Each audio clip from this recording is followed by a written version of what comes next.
लेने पड़ेंगे, मोदी जी को काले कानून वापस लेने पड़ जाएंगे। बिल्कुल है ना।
लेने पड़ेंगे, मोदी जी को काले कानून वापस लेने पड़ जाएंगे।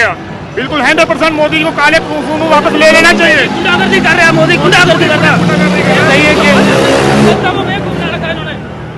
ये वहाँ गाजीपुर में निकल चुके हैं सारे लोग। यहाँ गाजीपुर बॉर्डर से सारा किसान निकल चुका है। किधर जा रहे हैं? बैरिकेड तोड़ के पार कर लाल किला जाएंगे। लाल किले। बिल्कुल तो लाल किले का तो उधर रूट है, इधर कहाँ जाएंगे? इधर से घूम के जाएंगे। राजपथ होके जाएंगे। राजपथ होके।